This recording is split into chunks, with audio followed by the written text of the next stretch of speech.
ఇప్పుడున్న కాస్త స్థాయి, స్తోమత, శక్తి కలిగినటువంటి వాడి మీద ఇప్పించుంటే బాగుండేది.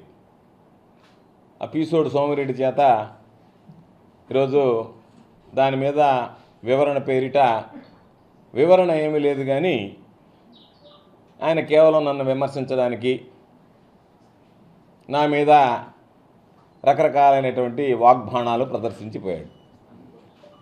ఒక అవుట్డేటెడ్ పాలిటీషియన్. నాకేమనిపించిందంటే ఐటమ్ సాంగ్కి ఈరోజు జ్యోతిలక్ష్మిని తీసుకొచ్చి డ్యాన్స్ వేయించినట్టుగా ఈయన్ని తీసుకొచ్చి ఈ పీస్ ఆయన ఏందో వెరీ అన్ఫార్చునేట్ అనేది తప్ప ఇంకేం అర్థం కాలేదు నాకు. చూసా, ఇట్ ఈజ్ వెరీ అన్ఫార్చునేట్ అంటాడు. ఏంటి, ఇద్దరు ముఖ్యమంత్రులు కలిపి మాట్లాడినటువంటి మాటలు అన్ఫార్చునేటా, లేదా అసలు ముఖ్యమంత్రులు కలవడమే అన్ఫార్చునేటా? ఏది అన్ఫార్చునేట్ అని చెప్పండి. ఇట్ ఈజ్ వెరీ అన్ఫార్చునేట్ అంటున్నాడు ఆయన. ఇట్ ఈజ్ వెరీ అన్ఫార్చునేట్ అంటే ఏంటి? నేను అడిగింది, నిన్న ప్రధానంగా అన్ని పత్రికల్లో వచ్చాయి, పోలవరాన్ని గురించి వచ్చింది. పోలవరంలో ముంపు మండలాలకు సంబంధించినటువంటి గ్రామాలని తిరిగి మాకు ఇవ్వండి అని చెప్పి ఈనాడుతో సహా అన్ని పేపర్లో వచ్చాయి. రామోజీరావు చంక నేను నాకతానయ్యా అంటే, అయ్యా నువ్వు నాకడానికి అభ్యంతరం అంటే నేను నాకతాను రామోజీరావు చంక అంటే మీరెవరు అభ్యంతరం చెప్పడానికని మీరు మమ్మల్ని అడగాల. నువ్వు రామోజీరావు చంక నాకినా, రామోజీరావు కొడుకు కిరణ్ చంక నాకినా మాకు వచ్చినటువంటి నష్టం ఏమి లే. నువ్వు ఈనాడు పత్రిక ఇలాంటిది, సాక్షి పత్రిక అలాంటిది అని కాదు చెప్పాల్సింది. జరిగినటువంటి విషయాల మీద నీ వివరణ ఏంది అనేటువంటిది అని చెప్తే బాగుండేది. లేదు వాటిని ఖండిస్తాడు అనుకుంటే, ఇదిగో ఇది కాబట్టి ఇది నేను ఖండిస్తున్నా, ఇది జరగలేదు, మేము పోలవరం గురించి నిర్ణయం తీసుకోలేదని చెప్పేటువంటి స్థాయి, శక్తి, స్తోమత నీకు లేకపోయా.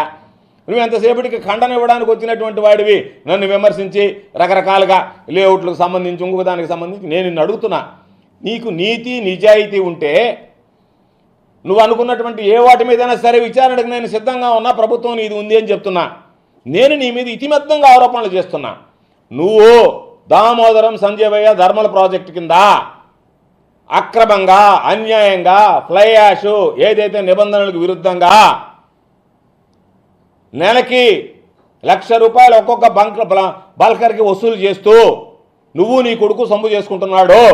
నువ్వు దాని మీద ఈరోజు విచారణ జరిపించడానికి సిద్ధమా? మీ ప్రభుత్వం సిద్ధమా? చంద్రబాబు సిద్ధమా? ఏ విధంగా జరుగుతున్నాయి అక్కడ అక్రమాలు అనేటువంటి దాని మీద మాట్లాడు. జరగలేదు అక్రమాలు, నేను విచారణ జరిపిస్తాను అనేటువంటి మాట మాట్లాడు. నేను మరలా చెప్తున్నా, ఈరోజు వెళ్ళండి, మీడియా వెళ్ళండి, అక్కడ వివరాలు సేకరించండి. ఏపీ జన్కో దగ్గర నుంచి బల్కర్లు దొంగతనంగా నువ్వు ఒక మనిషిని పెట్టి నెలకు ₹1,00,000 వసూలు చేసి ఒక్కొక్క బల్కర్కి 20 బల్కర్లు రవాణా చేస్తున్నాయా లేదా? నెలకి ₹20 లక్షల నువ్వు కొట్టేస్తున్నావా లేదా? దాని మీద నేను అడిగామన్నా. దాని మీద సమాధానం చెప్పమంటే నన్ను తిట్టడం కాదు. నువ్వు అధికారంలో ఉన్నావు, నువ్వు దానికి సమాధానం చెప్పు. లేఅవుట్ యజమానుల దగ్గర బెదిరించి నువ్వు డబ్బులు వసూలు చేస్తున్నావు, ₹1,00,000 వసూలు చేశావు. వసూలు చేసినటువంటి డబ్బుతో నువ్వు ఇప్పుడు నెల్లూరులో ఉన్నటువంటి ఇల్లు కొనుగోలు చేశావు. అవునా కాదా? నేను వసూలు చేయలేదంటే నువ్వు ప్రమాణం చేయమని చెప్పా. నువ్వు దానికి అన్నీ మూసుకుని వెళ్ళిపోతున్నావు ప్రమాణం చేయమంటే. కాబట్టి నేను అడిగింది ఏంది, అయ్యా నువ్వు ఈ పనులు చేయబాక సర్వేపల్లి నియోజకవర్గాన్ని అభివృద్ధిలో అగ్రగామని నిలబెట్టు, కానీ అవినీతిలో అగ్రగామలను నిలబెడుతున్నావే నువ్వు ఈ గలీజు పనులు చేసేయాలంటే.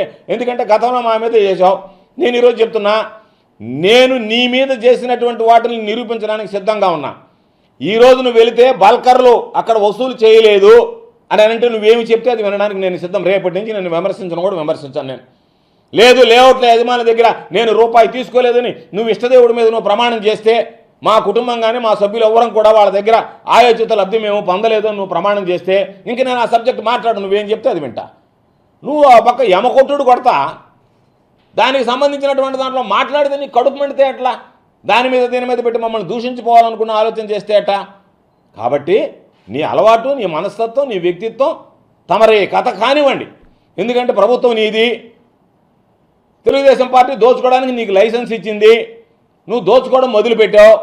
లేఅవుట్ల గురించి ఎక్కడ లేఅవుట్ గురించి మాట్లాడుతున్నావు? నీ ఇంటి చుట్టూ ఉండే లేఅవుట్ల గురించి మాట్లాడు. సిగ్గుతో తలదించుకోవాలి, ఎక్కడ సిగ్గు తలపెట్టుకోవాలో తెలియదు నువ్వు.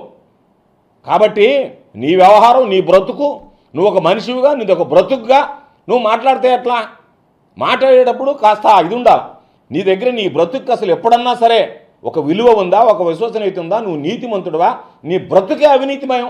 అటువంటి అవినీతి బ్రతికేటువంటి వాడివి నువ్వు ఏదో విషయాల మీద వచ్చినప్పుడు వాటి గురించి మాట్లాడకుండా వ్యక్తిగతంగా మాట్లాడాలనుకుంటే ఏమనుకుంటున్నావు?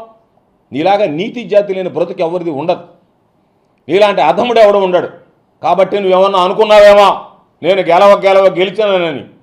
నీలాగా నీ ఉడత బెదిరింపులకో మరొకదానికో భయపడం.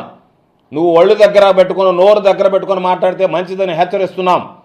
కాబట్టి నువ్వేదన్నా మా ప్రభుత్వం నేను ఎమ్మెల్యే అని అనుకుంటున్నావు. నువ్వు ఎమ్మెల్యే అయినా ప్రభుత్వం నీదైనా నువ్వు మంత్రి అయినా ఒకవేళ నువ్వు ముఖ్యమంత్రి స్థాయికి ఎదిగిన, ఎందుకంటే ఇప్పుడు అందరిని తిడుతున్నారని నాకు మంత్రి లేదని చెప్పి ఉదయం పూట రాత్రి పూట పాపం మందు కొట్టినప్పుడు చంద్రబాబుని, ఉదయం పూట మందు దిగినప్పుడు లోకేష్ని తిడుతున్నావంట. కాబట్టి రేపు నువ్వు పొగులు రాత్రి మందు కొట్టి ఇద్దరిని తిట్టినా నువ్వు ఏ స్థాయిలో ఎదిగినా నువ్వేమీ చేయలేవు. కాబట్టి ఏదన్నా మాట్లాడేటప్పుడు కాస్త ముందు వెనక చూసి మాట్లాడు. ఒళ్ళు దగ్గర పెట్టుకొని నోరు అదుపులో పెట్టుకొని మాట్లాడితే మంచిదని సోమిరెడ్డికి నేను హితవు చెబుతున్నా.